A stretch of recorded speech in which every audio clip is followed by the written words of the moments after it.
Hola, candorianos, ¿qué tal?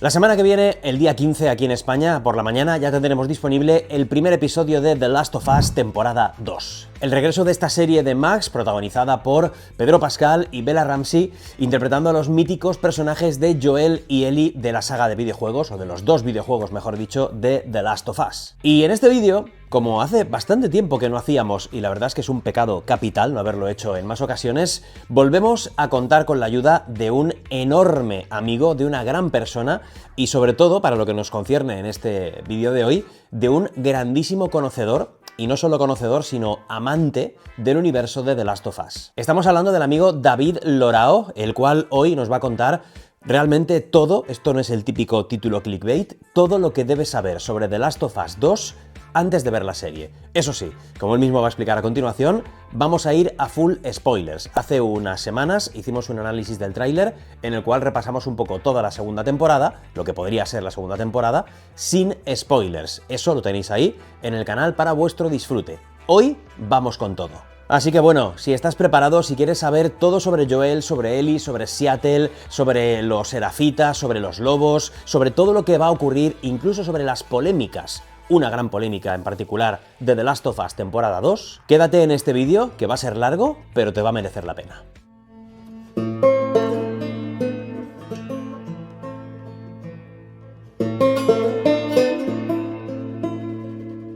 Bueno, lo primero obligado va a ser darle la bienvenida al amigo David Lorao a continuación, y la primera pregunta que todo el mundo debería hacerse y debería conocer es, pues, ¿de qué trata The Last of Us 2? Muy buenas, candorianos. Lo primero de todo, agradecer obviamente a Javi Olivares la invitación. Él ya sabe, y yo creo que muchos de vosotros también, que para mí The Last of Us es uno de los elementos de la cultura popular que más definen mi vida seguramente, o que más importante, ¿no? Son para mí, y por supuesto, bueno, es para mí un orgullo y un auténtico placer poder hablar sobre The Last of Us parte 2 y estar aquí en la Botella de Candor, que para mí es uno de los canales de referencia de cultura popular de todo el mundo. Para mí el de mayor referencia, obviamente, que voy a decir de uno de los mejores amigos y una de las mejores personas que he conocido en toda mi vida. Sin embargo, tengo que adelantar algo. El hecho de que yo tenga un vínculo tan poderoso con The Last of Us hace que vaya a hablar sobre esta franquicia pues desde una perspectiva muy emocional. También adelanto que voy a hablar con spoilers,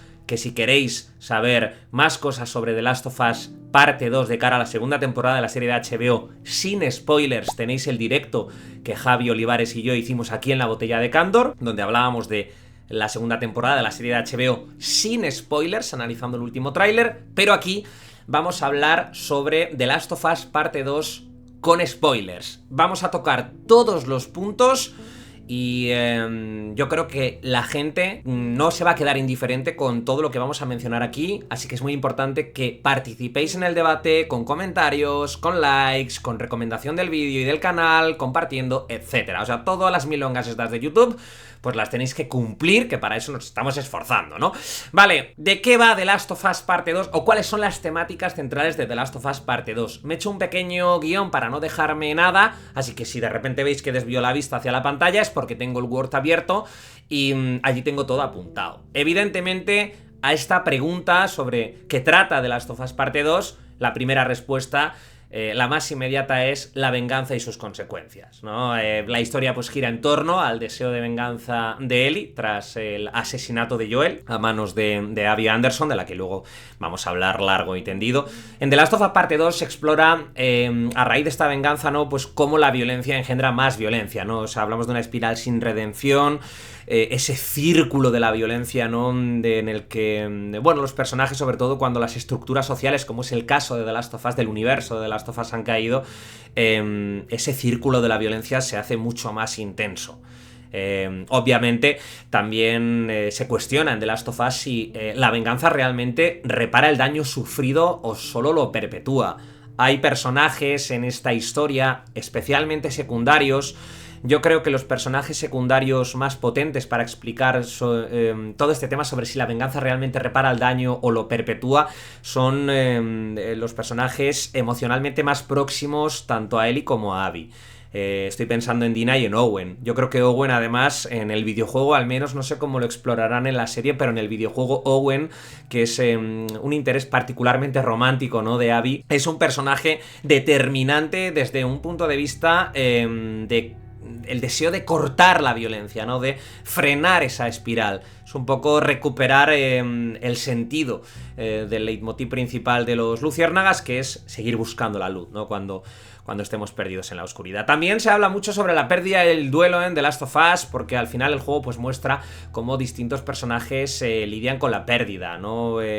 Yo creo que Ellie y Abby son los personajes protagonistas, pero no son los únicos que vemos lidiar con la pérdida a lo largo de toda la historia y de la narrativa. El duelo, obviamente, en este videojuego, y yo creo que en esta historia, como todo lo que tiene que ver con The Last of Us, pues se presenta como un proceso complejo, ¿no? Es un proceso que no es lineal, que a menudo suele ser destructivo, y al final la pérdida en este aspecto, y creo que esto es importante destacarlo, no es solo física. O sea, Abby y Ellie no solo han perdido a sus progenitores, ¿no?, sino que también estamos hablando de una pérdida emocional, identitaria y moral. Para la gente que no lo sepa y está aquí buscando spoilers, lo podemos decir tranquilamente. Joel asesina al padre de Abby porque es el cirujano que tiene que operar a Ellie al final de la primera historia de The Last of Us para conseguir sintetizar la vacuna que acabe o que presuntamente pueda llegar a acabar con el Cordyceps. Y en ese deseo de venganza,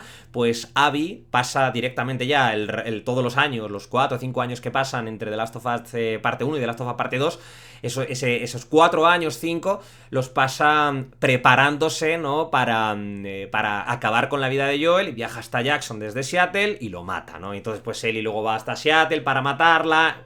El círculo de la violencia infinito. Vale, ¿qué más explora The Last of Us parte 2 que pueda ser interesante de cara a la serie? Desde mi punto de vista, el tema de la empatía y la perspectiva.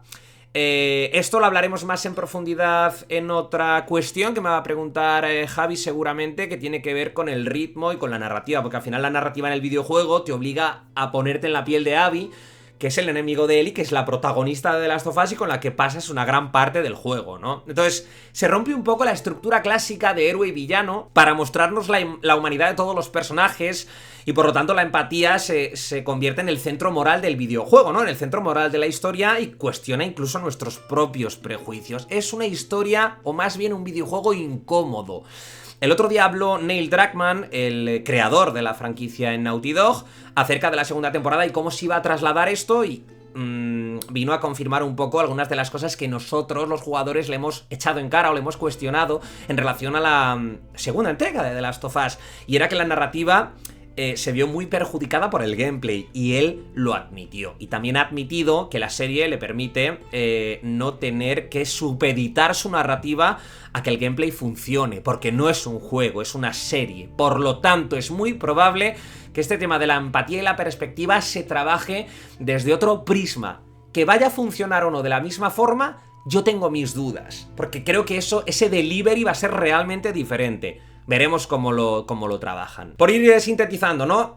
También se trabaja o se explora en esta historia de The Last of Us parte 2 la cuestión de la identidad y el trauma, ¿no? Ellie, pues, lucha con su propia identidad, que está muy definida por el trauma, por la culpabilidad y por la violencia. Luego voy a hablar un poquito sobre Ellie y sobre Joel, intentando sintetizarlo al máximo, pero en resumidas cuentas, la historia de The Last of Us pivota sobre ella y sobre la cuestión de su identidad.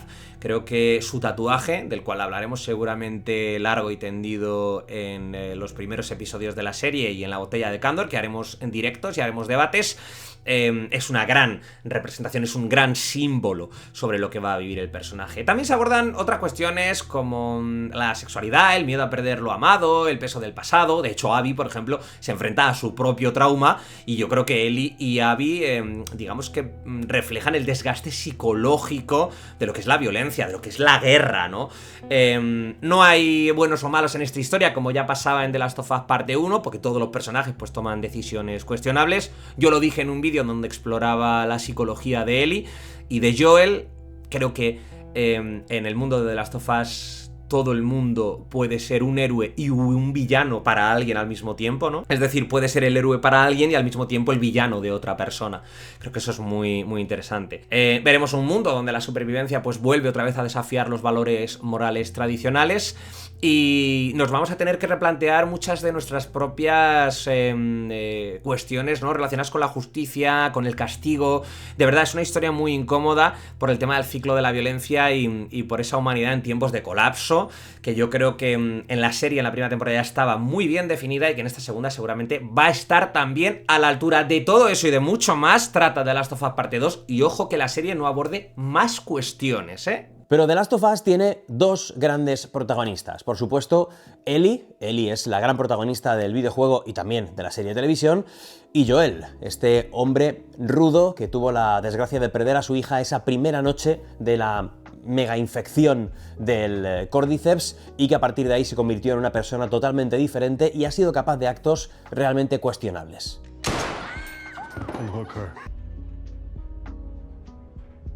¿Qué nos puedes contar, Lorao, realmente sobre la figura, el personaje de Joel Miller? Bueno, pues esta es una de las preguntas seguramente más difíciles que tenemos que responder porque, como todo el mundo seguramente sepa si está en este vídeo o va a descubrir, Joel muere en The Last of Us Parte 2, ya lo he comentado en el punto de antes. Abby asesina, bueno, de hecho asesina y tortura primero a Joel, ¿no? Después de lo que hizo en el hospital de Salt Lake City al final de The Last of Us. Y es un personaje muy complejo, Joel. Ya lo era en la primera temporada, ya estamos hablando de un tipo con una moralidad muy ambigua, no es un héroe, se nos deja entrever que ha hecho cosas realmente grotescas, las vemos. Pero es un tipo destruido que poco a poco se va recomponiendo y que, bueno, también en esta segunda entrega, ¿no? Viene a ser un poco ese arquetipo western que tanto me gusta a mí, ¿no? Que es el hecho de que el pasado siempre llama a la puerta, o sea, tarde o temprano lo que has hecho llamará a tu puerta y te pasará factura, ¿no? Entonces, bueno, aquí en The Last of Us Parte 2, a esta pregunta de qué podemos esperar de Joel, podemos esperar, por un lado, la paternidad, ¿no? Nosotros lo vamos a ver sobre todo a través de flashback, al menos así era en el videojuego, que es esa asunción de ese rol paterno con Ellie definitivo, ¿eh? O sea, estamos hablando de una... Yo diría que una búsqueda incluso de redimir su violento pasado a través de la figura de Ellie y esa especie de salvación que ha encontrado Joel en esa muchacha, ¿no? Porque de hecho lo que hace que Joel acabe muriendo es precisamente que baja la guardia con una desconocida y se fía de ella, cuando en el primer videojuego eso no habría sucedido ni de coña. Pero ahora es otro Joel diferente, es otro personaje diferente y lo es gracias a ese amor incondicional que siente por Ellie. O sea, él es capaz de todo por protegerla, incluso a costa de su humanidad. Esto ya lo vimos en en la primera parte, ¿no? Que, bueno, sacrifica su alma, sacrifica y condena a toda la humanidad, porque siente un amor incondicional por Ellie, porque Ellie también le ha devuelto esa luz que había perdido, ¿no? Volvemos a tener a otro Joel con una moral ambigua, pero ya de otra forma. No... Es que aquí la figura de Joel en The Last of Us Parte 2 ya no es la de ese tío que actúa desde el instinto y la emoción, ¿sabes? O sea, es cierto que su brújula moral no está definida y nunca lo estará, ¿no? Hasta últimas consecuencias. Pero, tío, aquí tenemos a un personaje que sigue siendo duro, pero que es profundamente humano, que se muestra profundamente vulnerable y que es completamente contradictorio. Y esa culpabilidad, ¿no? Esas decisiones que ha tomado en el primer juego y que él arrastra, evidentemente marcan su destino, pero también marcan su relación con Ellie. Todo lo que vamos a ver en los flashbacks que cuentan la historia de esos 4 o 5 años entre el final del primer videojuego y el inicio del segundo, son las de un hombre que trata de volver a mostrar, de recuperar su humanidad, pero, como digo, esas decisiones que ha tomado, esa culpabilidad que arrastra en su interior, que carga y que soporta en sus hombros, pues van a llamarle. El pasado vuelve a llamar a la puerta y le recuerda que en este mundo todo tiene su precio, todas las decisiones que se toman tienen una consecuencia. Y esto es lo que vamos a ver sobre Joel en The Last of Us parte 2. Ya os digo una cosa, la secuencia final, esto sí que... yo creo que todos los jugadores de The Last of Us parte 2, esa reivindicación de Joel que añade Neil Druckmann justo antes de el último plano del videojuego. Esa reivindicación también es para todos los jugadores y para todos aquellos que pensamos que Joel tenía... estaba en su obligación y se puede justificar y entender lo que hace al final de The Last of Us parte 1, ¿no? Ese momento en el que Joel le admite a él que si volviese atrás en el tiempo, si Dios le diese otra oportunidad para estar otra vez en ese hospital, lo haría de nuevo. Lo haría de nuevo, y esa reivindicación considero que es importante porque una de las cosas que luego hablaremos sobre la polémica de Last of Us es que tal vez estaba el creador sintiéndose culpable por lo que había obligado a hacer a su personaje al final del primer juego. Y no creo que haya en ese sentido una lógica, ¿no? Para deconstruir al personaje de esa forma y hacernos incluso sentir mal a nosotros, ¿no? Por eso digo que esa reivindicación del final espero que también esté en la serie, ya de cara seguramente a la segunda temporada, porque para mí es necesaria para comprender el personaje de Joel al 100%. Y como decíamos antes, dos protagonistas, Joel y Ellie. Ellie y Joel, totalmente indivisibles, con una historia cruzada, una historia común, una historia preciosa entre ambos, no exenta también de dolor y de tragedia. Es turno de que hables de tu niña, Lorao. O sea, Ellie, todos sabemos lo que es para ti, así que háblanos de Ellie. Bueno, pues sí, toca responder a qué podemos esperar de Ellie en The Last of Us parte 2. Hombre, yo no creo que sea la persona más adecuada y objetiva para hablar de Ellie en The Last of Us, ni en la parte 1 ni en la parte 2, porque es... en fin, o sea, no entiendo mi vida sin este personaje, así que voy a intentar sintetizar básicamente. Tenemos un personaje obsesionado completamente por la venganza, la pérdida de Joel desencadena su caída en la violencia. Yo tengo un vídeo completo en el que explico que la violencia desatada de Ellie ya estaba latiendo dentro de ella en la parte 1 y que ya formaba parte de su identidad porque era causa y consecuencia del mundo en el que había crecido, las condiciones o el contexto en el que se había formado, ¿no? Pero bueno, aquí desde luego estamos hablando de una violencia desatada, de dejar atrás, ¿no? O de perder al completo la inocencia, dejar atrás toda esa esperanza, toda esa luz, toda esa ternura mostrada en el primer videojuego. El tatuaje de Ellie Williams, que yo ya sé que lo tengo en el brazo, pero no lo voy a mostrar ahora mismo. El tatuaje de Ellie Williams son helechos oscuros y helechos blancos. Hay una polilla que recorre esa banda de helechos blancos y negros que representan luz y oscuridad. La polilla, por norma general, va a la luz, pero ese tatuaje es un recordatorio también de que nosotros... El ser humano, el alma del hombre, está compuesta tanto por luz como por oscuridad. Y que en cualquier momento, por mucho que el ser humano tienda hacia la luz, podemos caer en esa oscuridad. Ellie cae en la oscuridad en The Last of Us parte 2. Pierde la inocencia, deja atrás la esperanza de los luciérnagas, la ternura que vemos en el primer videojuego, y se convierte en un personaje completamente diferente. Yo creo que ya a raíz de lo que le sucede con David, incluso antes diría, pero a raíz sobre todo de lo que le sucede con David, vemos una parte de Ellie que dormita, que habita allí dentro, ¿no? Que, insisto, que es causa y consecuencia del mundo en el que habita, en el que ha crecido, pero que en este caso se desata por completo. Y por lo tanto hay una identidad en conflicto. Cuando tenemos una lucha entre la luz y la oscuridad dentro del alma de Ellie, que también se explora al exterior y que tiene consecuencias directas sobre otras personas, pues también se muestra en The Last of Us parte 2 una lucha interna, ¿no? Entre quién ha sido Ellie, quién es realmente y en qué clase de persona se está convirtiendo. Ella misma, durante toda la historia, va a sufrir ataques de ansiedad, ataques de pánico, depresión, una especie de síndrome postraumático. No es un personaje fácil de interpretar. Afortunadamente, bueno, ya hemos visto que Bella Ramsey, aunque se parece lo mismo que yo a Ellie, pues bueno, es una actriz muy sólida en el apartado interpretativo, no tanto en el apartado estético porque no se parece nada, pero que ya ha demostrado que puede hacerse con el personaje y mostrar esa lucha interna, porque desde luego es un caramelito para cualquier actriz que tenga talento y quiera demostrarlo, desde luego que sí. Y a pesar de esa identidad en conflicto y de toda esa violencia y oscuridad, también vamos a ver a una Ellie capaz de amar y capaz de descubrir su propia sexualidad en la figura de Dina, ¿no? Que también revela un poco esa necesidad de afecto y de pertenencia de Ellie. a pesar de todo ese desgaste emocional, ¿no? Esa factura física y psicológica que la lleva al límite durante toda la historia del segundo videojuego, y que, bueno, al final es una materialización también de su mayor miedo, que es quedarse sola, encontrar en Dina esa figura romántica tras perder a Joel, ese miedo a quedarse sola, ¿no? Que se materializa al final del videojuego a causa de sus actos, ¿no? Por culpa de esa obsesión por la venganza, por esa caída en la violencia, en la oscuridad. Pues bueno, todo ello se va a explorar en Ellie en The Last of Us Parte 2. Ya digo que es el personaje seguramente más complejo junto a Arthur Morgan en la historia de los videojuegos. Y veremos si la serie es capaz de estar a la altura de todas estas expectativas narrativas que tiene Ellie Williams.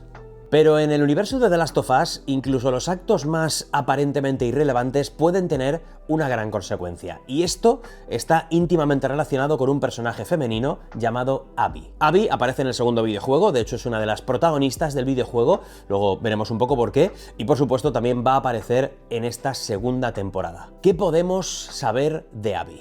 Bueno, terreno espinoso. ¿Quién es Abby Anderson? Se va a producir también, me imagino, entre los espectadores, si uno es del Team Abby, otro es del Team Ellie. Realmente, para entender la figura de Abby Anderson hay que entender la figura de Ellie. Yo ya lo dije en el directo de la botella de Candor que hicimos, ¿no, Javi? Recientemente, con motivo del tráiler final de la segunda temporada, que Abby es un poco el espejo en el que se mira a Ellie. No es posible comprender el personaje de Abby sin la existencia de Ellie Williams. Por lo tanto, esta guerra un poco infantiloide, ¿no? De Team Abby, Team Ellie. Team Ellie. Esa especie de discusión infantil, ¿no? Que se va a producir y que creo que es lícita y divertida, ¿vale? Porque así disfrutamos de las historias. Es un poco inútil, ¿no? Porque no va a llevar a ningún punto. ¿Quién es Abby? Bueno, yo creo que lo primero de todo es decir que es hija de una víctima, ¿no? Que busca vengar la muerte de su padre, como he dicho antes, asesinado por Joel, que es una guerrera endurecida, una luchadora, o sea, una tía físicamente fuerte, entrenada, marcada por la supervivencia, una tía en el videojuego hiper ultra mega super musculada, que pega unas hostias como panes y que se puede bajar a cualquier infectado a puñetazos, a piñas. En la serie con Kaitlyn Dever vamos a tener una Abby diferente. No va a ser una Abby hiper ultra mega y super musculada, va a ser otro enfoque, pero me imagino que esa fortaleza, aunque no sea física, sí va a ser mental, y esa marca de la supervivencia que le ha dejado, ese reflejo oscuro de Ellie, ¿no? Porque al final es una historia paralela, un poco contrapuesta, ¿no? A la de Ellie, pero igual de humana, se tiene que mantener. ¿Qué podemos esperar de Abby? Pues bueno, vamos a esperar a una mujer también, una muchacha capaz de cambiar, que evoluciona desde el odio hacia la empatía, que busca la redención en su relación con Lev. De luego hablaremos rápidamente de los Scars, de los Serafitas. Y también Abby es una víctima del ciclo de la violencia que hemos hablado antes, ¿no? También se ve arrastrada por esa violencia, con consecuencias devastadoras para ella. Y bueno, el final de su historia, desde luego, es uno de los puntos más conflictivos de la historia, porque, bueno, se la mantiene, ¿no?, con vida a Abby Anderson, a pesar de llevar a Ellie hasta últimas consecuencias con la venganza, y justo, pues bueno, al final, pues decide no acabar con su vida, porque alguien tiene, ¿no?, que cerrar el ciclo de la violencia. Lo cerró primero Abby Anderson en Seattle, y lo cierra Ellie finalmente en las playas, ¿no?, de Los Ángeles, de California. Bueno, creo que Abby va a desatar mucho odio otra vez, porque hay gente que bueno, no le tiene nada de estima. Yo, desde luego, la primera vez que jugué a The Last of Us Parte 2, no me escondo, yo la odié de manera enfermiza. O sea, me enfadé muchísimo con la propuesta narrativa, y luego me encantó, la verdad, porque es toda una experiencia, y creo que estaba premeditadamente buscado ese sentimiento, ¿no?, de odio enfermizo, visceral, y luego comprensión por cómo estaba montado el videojuego. Pero creo que también va a volver a suscitar mucho debate Abby entre el público de masas que solo ha visto la serie, que obviamente se ha encariñado de Joel, porque pues mucho padre que ha visto la serie se siente reflejado, ¿no?, en la figura de Joel, y también al final pues Pedro Pascal, que sea Pedro Pascal, ayuda mucho, ¿no? Si lo vemos mostrarse vulnerable al principio de la historia, pues va a impactar todavía más, ¿no? Ese hombre tan duro y tan fuerte, tan tan endurecido por las circunstancias que de repente baja la guardia porque adora, ama de manera incondicional a Ellie, la chica, la hija que ha perdido por la tragedia, y que de repente, ¿no?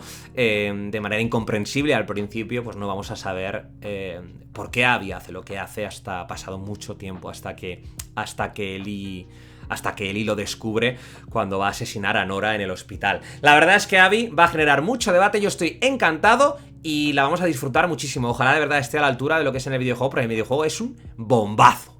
Y si hay algo que también es muy importante en The Last of Us son sus localizaciones. Las cosas ocurren en lugares concretos y el entorno se acaba convirtiendo también en algo muy importante, en algo que empasta con la historia. Y yo creo que a cualquier fan de los videojuegos de The Last of Us, y en particular si hablamos de aquí del segundo videojuego, si le dices Seattle, sabe que pasan cositas. Vale, otro de los elementos que no se puede dejar de lado para comprender en su conjunto la historia y la narrativa de The Last of Us parte 2 y por lo tanto de la segunda temporada de la serie es la ciudad de Seattle. Una parte la vamos a tener en Jackson, al inicio de la serie, pero toda la historia de The Last of Us Parte 2 tiene lugar en Seattle. Seattle rápidamente es una ciudad que está dividida, dominada por dos facciones enfrentadas, una especie de cruenta guerra civil, ¿no? Que son los Lobos, el Frente de Liberación de Washington, Wolf, y los Serafitas, también llamados Scars, cicatriz en inglés, por las cicatrices que se hacen cuando se inician en esta especie de secta religiosa, ¿no? Vale, rápidamente, los Lobos son una milicia organizada con recursos, disciplina y una visión autoritaria del orden. Ahora exploraré más en profundidad esto. Y los Serafitas o Scars son sectarios religiosos que viven en comunión con la naturaleza y que condenan la tecnología, ¿no?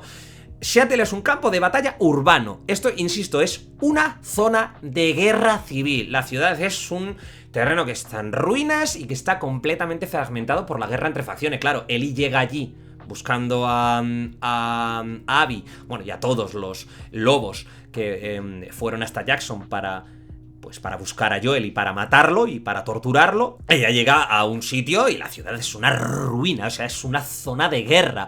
Por lo tanto, el peligro es constante, porque a los conflictos humanos se van a sumar muchos infectados, que crean un entorno hostil y cambiante. ¡Ojo! Vamos a tener infectados nuevos. Infectados muy potentes. Yo creo que la gente que tiene en mente el hospital y la zona del Rey Rata y demás sabe perfectamente de lo que hablo. Cuidado a los infectados que van a aparecer por aquí, porque si el primero molaba, el segundo es una locura en ese sentido y espero que la atmósfera esté más trabajada, porque creo que una de las cosas que más echamos de menos en la primera temporada de Last of Us es que la atmósfera de terror o la aparición de los infectados era muy poco recurrente. Se echaron de menos y creo que faltaron más secuencias con una atmósfera más aterradora, más terrorífica, más de zombie. Sea como sea, Seattle, aparte de todo ello, es un espacio simbólico, es decir, no tendría mucho sentido que fuese todo, que toda la acción sucediese en un área tranquila o que no estuviese enfrentada o no tuviese el contexto sociopolítico, ¿no?, que tiene Seattle en ese momento, ¿no? Porque al final Seattle pues también representa un poco el caos moral y emocional de los personajes, ¿no? Es una especie de reflejo también físico de la guerra interior que se está produciendo y que se está produciendo también en el espacio físico, ¿no? Por lo tanto, Seattle importantísimo. Y creo que por lo que hemos visto en los trailers va a estar muy bien adaptado y caracterizado, así que lo celebramos. Pero igual que en otras grandes obras de ficción postapocalíptica, como por ejemplo en The Walking Dead, los humanos son la auténtica amenaza, siempre. Mucho más que los zombies o los infectados que pasan a un segundo plano, son los humanos de los que tenemos que preocuparnos. En The Last of Us, sobre todo en esta segunda parte de The Last of Us, en la primera teníamos a los luciérnagas, aquí tenemos a dos grupos que van a ser absolutamente relevantes. Y el primero de ellos, del que Lorao nos va a hablar a continuación, son los lobos. Vale, toca hablar de los lobos, que los acabo de mencionar antes, este Frente de Liberación de Washington, del que forma parte Abby Anderson y todos los que viajan hasta Jackson para torturar y asesinar a Joel, a sangre fría. Son una milicia armada, ¿vale? Estos lobos surgieron tras el colapso de Fedra en la ciudad de Seattle y tomaron el control de la ciudad.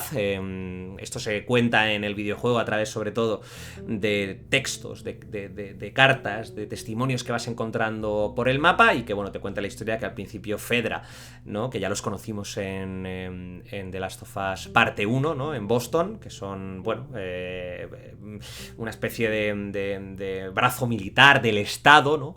Que cuando pasa lo que pasa con la pandemia de Cordyceps, pues se hace cargo de las zonas de cuarentena. En este caso, Fedra pierde el control de Seattle porque en su lugar lo toma también este Frente de Liberación de Washington con armas, etc. Es una organización que está jerarquizada, ¿vale? O sea, opera como un ejército, cuenta con disciplina, hay rangos y tiene una estructura militar. Por lo tanto, hablamos de militares, en contraste con lo que luego vamos a hablar de los Scars, de los Serafitas. Muchos de los miembros de los Lobos no son soldados, no son parte del ejército de Fedra que se ha extinguido, no. Estamos hablando de que, aparte de que hay soldados de Fedra que desertaron de Fedra para formar parte de los Lobos, incluso para componer los primeros estamentos oficiales de los Lobos, hay antiguos civiles en este Frente de Liberación de Washington. O sea, muchos de los miembros que vemos, o que vamos a ver, y que vamos a ver cómo Ellie se los carga, por idiotas, eran ciudadanos que se unieron por necesidad y protección, por miedo, ¿no?, al caos devenido de la pandemia de Cordyceps y de la mala gestión que estaba llevando a cabo Fedra en Seattle. Como ya he dicho, son enemigos declarados de los Serafitas. Están, cuando llegue Ellie a Seattle, en una guerra abierta contra esta secta religiosa por el control del territorio. De hecho, en el momento en el que llega Ellie a Seattle, estamos en un momento en el que Isaac, que es el jefe del Frente de Liberación de Washington, de los Lobos, el jefe de los Lobos, está preparando todo para hacer un desembarco en una isla cercana a Seattle, donde viven los Scars, los Serafitas, para invadir esa isla y acabar de una vez por todas con la amenaza de esta secta que, bueno, con la que tienen guerra, ¿vale? Hay muchas contradicciones internas en los Lobos, no obstante, a pesar de ser militares y tener una organización jerárquica, hay muchas contradicciones internas porque aunque ellos buscan una especie de orden en la supervivencia, un poco de control en el caos, sus métodos son brutales y bastante inhumanos. No es oro todo lo que reluce y veremos cosas bastante brutales por parte de los Lobos contra Scars y viceversa. Como he dicho, Abby pertenece a ellos. Su historia personal está profundamente ligada a la filosofía y a las contradicciones del grupo, pero luego es curioso porque luego lo va a cambiar todo cuando conozca a unos Scars y empatice con ellos y todo este rollo. Yo creo que es uno de los peores elementos que tiene el videojuego de The Last of Us parte 2 y que está todo como muy precipitado, a pesar de que se puede justificar en la figura de Owen, que, como he dicho, Owen, que es el interés romántico de Abby, es uno de los personajes más luminosos junto con Dina de esta historia y que son determinantes para el desarrollo de Abby Anderson y de la toma de decisiones. Sea como sea, estos son los Lobos que se van a enfrentar a los Serafitas. Y ahora que ya conocemos a los Lobos, es turno de hablar de ese segundo grupo de humanos que también va a tener muchísimo peso en The Last of Us parte 2. Hablamos de los Serafitas, o también conocidos como los Scars. Bueno, pues vamos ahora con los Serafitas. Como ya he dicho, también se llaman Scars por la cicatriz, ¿no?, que se infligen en la iniciación cuando tú entras a formar parte de esta secta religiosa realmente. Hablamos de un grupo extremista que venera una figura profética que se la conoce como la profeta. De ella se sabe muy poco, a excepción de que realmente Isaac convirtió a esta tía, que realmente se sugiere que no estaba del todo en sus cabales, pero es verdad que con las figuras proféticas de la historia siempre se le ha recriminado que eran personas que estaban locas, ¿no? Porque como iban en contra de lo que decía la mayoría y que su mensaje era tan transgresor, tan rupturista, tan revolucionario, ¿no? Al final, fijaos, la figura de Jesucristo también la consideraban en su momento un revolucionario. Hay figuras tan importantes en el cristianismo, en los primeros años del cristianismo, que fueron luego determinantes para su desarrollo y su consolidación en el Imperio Romano, como la figura de Pablo de Tarso, que Pablo de Tarso al principio perseguía a los judíos, incluso perseguía a aquellos que estaban predicando la palabra del Christos, que es el profeta, ¿no? En griego antiguo, Christos, Cristo, que era el caso de Jesús. Entonces, bueno, Jesús era considerado un revolucionario y a esta profeta también la consideran una especie de loca o de perturbada, de revolucionaria por parte de Isaac y de los lobos. Y bueno, hay un grupo de seguidores de esta profeta que se convierte en mártir y que a su vez pues se convierte todavía en más grande la figura de la profeta y acaba convirtiéndose en una secta religiosa conocida como los serafitas o Scars. No les gustan que les llamen Scars, por cierto. Scars es como una cosa peyorativa que dicen los lobos para referirse a los serafitas. En plan, ahí están los Scars, los que se hacen la cicatriz esta, que están locos. Vale, ¿cómo viven estos tipos, los serafitas? Bueno, ya he dicho que son una secta un poco austera y primitiva, ¿no? Que rechaza la tecnología moderna y que vive en comunión con la naturaleza. Reniegan de el desarrollo tecnológico e industrial, es una especie de vuelta a los orígenes. Sin embargo, como están en guerra, pues justifican, ¿no?, el uso de las armas, aquellos que utilizan armas de fuego, lo justifican como, bueno, estamos en guerra, ¿qué vamos a hacer? No vamos a pelear con palos y piedras, ¿no? Hay gente dentro de los serafitas que sí, que lo hace con arcos, utilizan métodos de llamada un poco rudimentarios, que son silbidos para comunicarse, ¿no?, en zonas de guerra. Son un poco raretes en ese sentido, ¿vale? Es una comunidad aislada, ¿no?, que se organiza en aldeas rurales y comunales, con reglas muy estrictas y ritos sagrados, y que, como he dicho, pues están en guerra con los lobos porque, bueno, por el control de Seattle, porque al final los recursos son limitados y son dos comunidades diferentes con visiones contrapuestas y que tratan de ejercer un control sobre el otro. En este caso, pues bueno, yo diría que los lobos, cuando empieza The Last of Us Parte 2, los lobos, a pesar de que tienen muchas bajas, porque los Scars hacen guerra de guerrilla sucia y se mueven bastante bien entre las sombras y en la oscuridad, y les hacen daño, yo diría que los lobos van ganando la guerra, sobre todo pues porque esa especie de jerarquía militar les ayuda muchísimo a la hora de moverse por el entorno y de tener claro el plan, ¿no?, de gestionar mejor los recursos. Han jugado más al Civilization, las cosas como son. Ojo, igual que he dicho antes de los lobos que ejercen métodos brutales para imponer su voluntad, los serafitas también. O sea, aquí no se libra ni Dios. Ya lo he dicho antes, aquí ni Dios se libra. Pero es que no solo imponen métodos brutales contra los enemigos, sino también métodos brutales contra sí mismos. De hecho, imponen mutilaciones y castigos físicos como parte de su doctrina. Hay una cosa grotesca que la voy a comentar, valga como ejemplo de los Scars, cuando ellos capturan a un enemigo, caso lobo, algún desertor tal vez de los serafitas, consideran que el mal habita en su interior. Y por lo tanto, igual que se creía en el pasado que el alma estaba en el estómago, por aquello de que, bueno, pues sentimos retortijones cuando nos emocionamos con algo, las mariposas en el estómago cuando nos enamoramos, etc. Se creía que el alma estaba en el estómago. Cuando los serafitas capturan a un enemigo, a un desertor, le rajan el estómago y se lo vacían. Y se quedan los intestinos ahí colgando.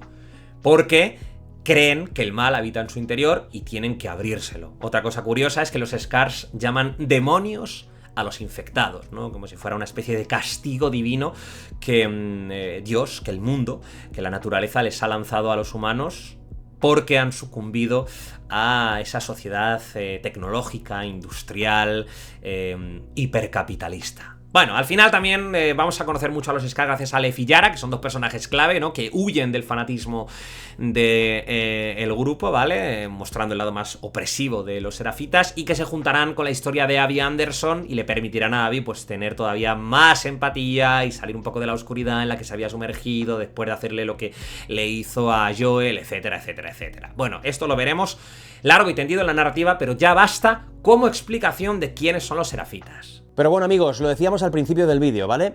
The Last of Us Parte 2 está rodeado de polémicas, de una gran polémica. Podríamos hablar de varias, pero en concreto de una gran polémica. Una polémica que gira alrededor de la muerte de uno de sus personajes principales. Una muerte que tuvo un impacto durísimo y que no todo el mundo termina de comprender y termina de celebrar. Lorao, tómate todo el tiempo que quieras, colega, para hablarnos tranquilamente de todas estas polémicas de The Last of Us Parte 2 y bueno, a ver cómo son capaces de reflejar todo esto y de adaptarlo en la serie de televisión. Bueno, pues vamos con uno de los elementos más polémicos, divisivos, personales también del vídeo.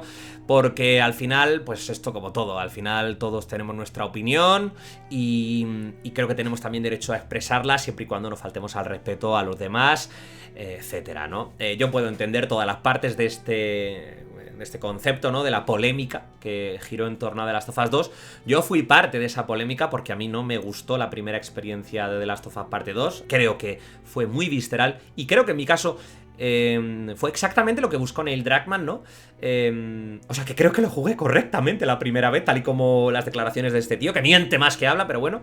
Pero hablemos un poco de la polémica de The Last of Us, ¿no? De todo lo que rodeó. Nunca me he pronunciado sobre este tema, ¿eh? Es la primera vez en mi vida, y mira que llevo años diciendo que voy a hacer un vídeo explicando todos los problemas que yo creo que tiene The Last of Us Parte 2. Lo que pasa es que es verdad que es muy probable que acabe dejando de hacer vídeos en YouTube, pues porque al final pues me he ido por otro lado a nivel profesional y no se tiene tiempo para todo en esta vida, ¿no? Y hay que sacrificar cosas, para que sí, seguirá apareciendo en la botella de Candor. El primer punto yo creo que es el tema de la muerte de Joel. Yo creo que su asesinato temprano dividió mucho al fandom, ¿no? Tanto por su brutalidad como por lo inesperado del momento. Mirándolo con perspectiva, realmente es una apuesta muy arriesgada que debió de ser muy debatida en las primeras reuniones de The Last of Us Parte 2, presuntamente. Neil Druckmann lo tenía claro desde el principio. Quería de alguna forma hacer pagar a Joel por la decisión que había tomado. Yo creo que es verdad que es muy temprano, pero que el uso de los flashbacks le otorgó a Joel una dimensión diferente, ¿no? O sea, aparece más de lo que creemos, no a nivel jugable, porque en el momento en el que le entrega la guitarra a Ellie Williams se representa precisamente que hay un cambio generacional y que el jugador ya no volverá a jugar con Joel. De hecho, me preocupa que al final del videojuego de The Last of Us Parte 2, esa misma guitarra la deje Ellie en la granja en la que vive con Dina y se marcha a buscarla, ¿no? O se marcha tal vez de vuelta a Jackson, porque tal vez se nos está diciendo lo mismo, ¿no? Que ya no volveremos nunca a jugar con Ellie Williams en The Last of Us, ¿no? Porque al final la guitarra parece simbolizar eso. Una guitarra que, por cierto, va a ser capital, igual que la música, va a ser importantísimo. Importantísimo. Otro de los elementos que fue muy polémico en The Last of Us Parte 2 fue el cambio de protagonista. Yo creo que la decisión de jugar con Abby, que es la antagonista, ¿no? de Ellie, la villana, genera un rechazo inicial, ¿no? En parte del público. Además, vamos a ser honestos, es la cosa probablemente más anticlimática de la historia de los videojuegos. La primera vez, la siguiente se te puede hacer cuesta arriba, si lo estás rejugando, pero la primera vez es una cosa hiper anticlimática. Porque tú juegas primero 3 días con Ellie en Seattle y cuando llegas al tercer día que ellas dos se encuentran y van a pelear, de repente un fundido a negro y tienes que jugar 3 días con Abby. De verdad, esto a nivel de experiencia de gameplay está muy guay y tiene una narrativa que está centrada totalmente en la empatía hacia todos los bandos y que rompe las expectativas tradicionales en la industria de los videojuegos. Pero el propio Neil Druckmann lo ha confirmado, o sea, supeditó la narrativa a que el gameplay funcionase. O sea, que su narrativa no funcionaba como narrativa y era anticlimática, que es algo que se nos reprochó a muchos, nos llamaron haters por decirlo, por indicar que, bueno, era anticlimático, premeditadamente anticlimático, y que la narrativa se veía extraordinariamente afectada por el enfoque en la empatía y porque al final, pues, bueno, los videojuegos son un vehículo artístico que tiene sus propias características y su propio funcionamiento y sus propias reglas. Y cuando el otro día decía Neil Druckmann que supeditó su narrativa al funcionamiento del gameplay, yo me preguntaba, pero ¿qué creías que estabas haciendo, no? Porque al final dijiste, es que, claro, yo me vi entre la espada y la pared porque el gameplay exigía unas cosas que la narrativa no. Y claro, yo me preguntaba, pero entonces, ¿por qué no desarrollaste una narrativa para tu medio? Al final no estabas haciendo una serie de televisión, estabas haciendo un videojuego, ¿no? Es un poco raro que te des cuenta, ¿no? Que la narrativa que tú habías planificado no funciona con el gameplay, ¿no?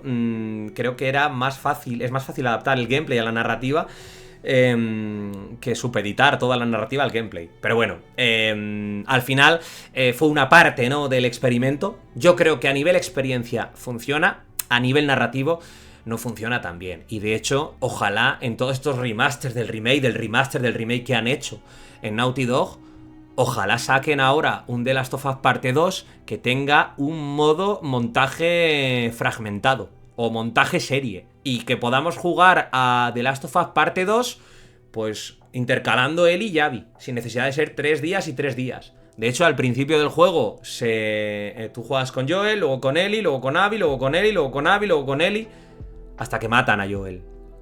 Entonces empieza la parte de Ellie. Y el inicio, yo lo recuerdo, y tiene un ritmo brutal, brutalísimo. Entonces me gustaría probar la experiencia de ir dando saltos de un lado al otro, porque yo creo que mejoraría bastante al menos rejugarlo así. Porque de verdad que hay veces que lo he rejugado, que cuando llego al día 2 de Abby, antes de empezar, sabiendo que me queda toda la parte de subir al puente, cruzar el puente, bajar el edificio lleno de muñecos, meterme al hospital, la pelea con el rata de los cojones, tío, se me hace cuesta arriba. Y no niego que muchas veces lo he dejado durante meses hasta que he vuelto a tocarlo, porque estoy saturado, tío, de pensar que aún me queda otro día más en la isla, tío. Honestamente. Bueno, otra cosa que pudo provocar realmente un poco de malestar fue el tema de la violencia contra los perros. Ya no solo con el nivel de crudeza visual, que es una locura, sino que, bueno, molestó que Ellie pudiese matar animales. Cuando luego veíamos a Abby toquiteando animales, cuidándolos, queriéndolos, ¿no? Bueno, creo que se podía generar empatía de otra forma, y eso molestó mucho, porque tiene que ver todo realmente con el cambio de protagonista y con la muerte de Joel, ¿no? Y por último, el tema de la diversidad y la inclusión, ¿no? Al final, pues bueno, metieron personajes LGTB, escenas de sexo de Ellie y de Dina, la presencia de una mujer hipermusculada, Lev, que es una persona, no sé si me equivoco, pero es una persona transexual. Bueno, pues todo ello fue alimentando la polémica, ¿no? Por parte de sectores intolerantes. A mí, desde luego, me parece que es el menor de los problemas. Para mí, el gran problema de The Last of Us Parte 2 es el montaje. Creo que Neil Druckmann hizo un gran experimento, pero que no le funciona a largo plazo, a medio plazo. O sea, una vez superada el primer gameplay, The Last of Us Parte 2 tiene problemas muy graves fuera de la experiencia. Y también creo que utilizó elementos empáticos por parte de Abby que eran muy cutres. Tema de los animales, por ejemplo, ¿no? El tema de que cambie tan rápido de opinión con el tema de los Scars.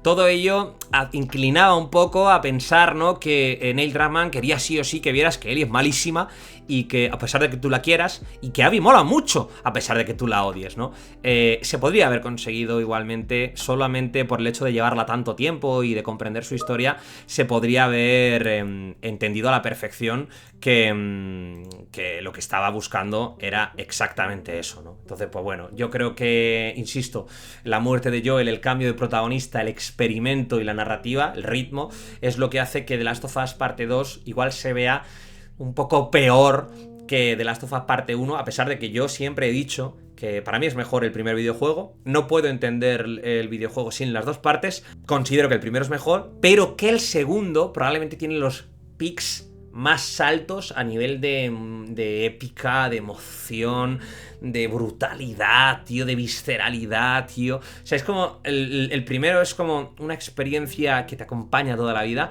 y el segundo, tío, es un puto trauma. ¿Sabes? O sea, el segundo es un trauma que flipas.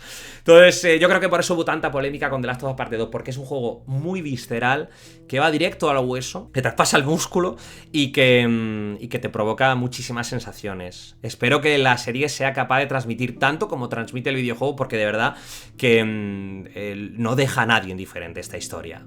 Y ya por último, si habéis llegado hasta aquí, toda la gente que estéis viendo / escuchando este vídeo en formato podcast, como os dé la gana, en el que seguro que estáis aprendiendo un montón de cosas, tanto si eres fan de los videojuegos de Last of Us como si, bueno, te estás incorporando a este universo. A mí me gustaría que Lorao nos contara un poco cómo la serie de televisión podría, ya que hemos hablado de las polémicas del videojuego, de la segunda parte, cómo la serie de televisión, esta segunda temporada, podría llegar a hacerle un favor a esta línea argumental, a esta narrativa. ¿Podría, de hecho, llegar a mejorar, y cómo podría llegar a mejorar esta segunda temporada el segundo juego? Bueno, y ya acabando, por finalizar y por concluir, yo creo que precisamente, habiendo hablado de estos problemas que he identificado, desde mi punto de vista, la serie puede hacer mucho mejor al videojuego.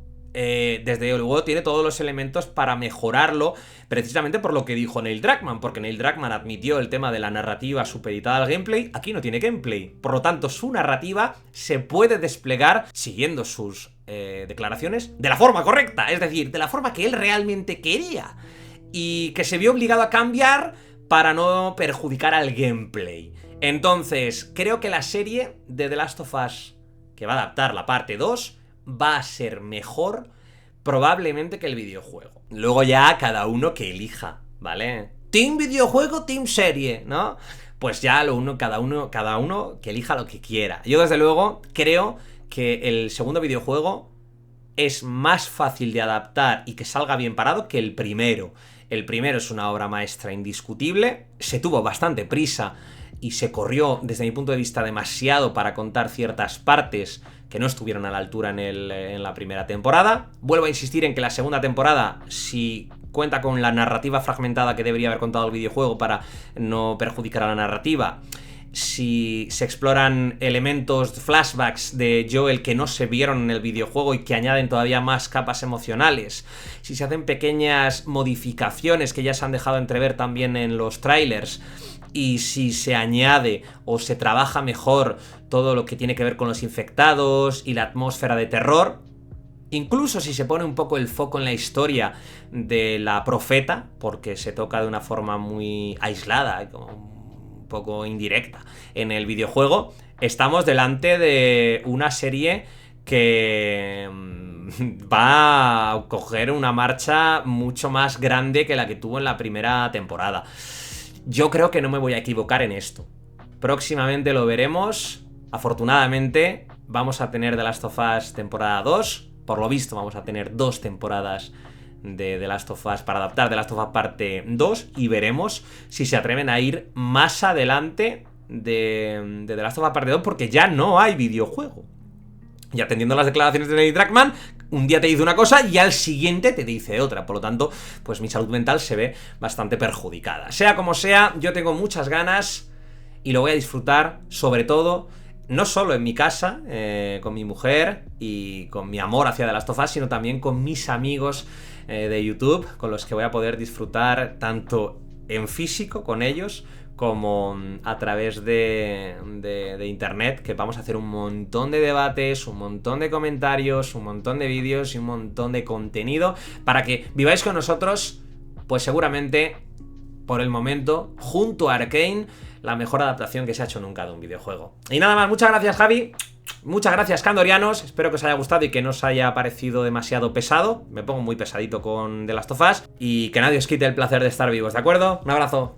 Pues para nada, hermano, el placer ha sido totalmente mío y estoy seguro que totalmente nuestro, de todos los candorianos que han visto este vídeo. Es un placer, como siempre, escuchar a alguien hablar con tanta pasión y con tanto conocimiento de algo que lleva dentro. Solo espero que de verdad esta segunda temporada, que por supuesto compartiremos también Lorau y yo en vídeos aquí, en los debates se va a unir a todos ellos, pues que no decepcione y que sea pues del agrado de alguien tan fanático como es él. Y por supuesto, de todos vosotros. Y nada más, gente, un buen like a este pedazo de vídeo que nos hemos marcado, suscríbete al canal, por favor, que esto es totalmente gratis y apoyas muchísimo al canal. Y hasta el próximo vídeo, buena suerte para ti y para tu familia. La botella de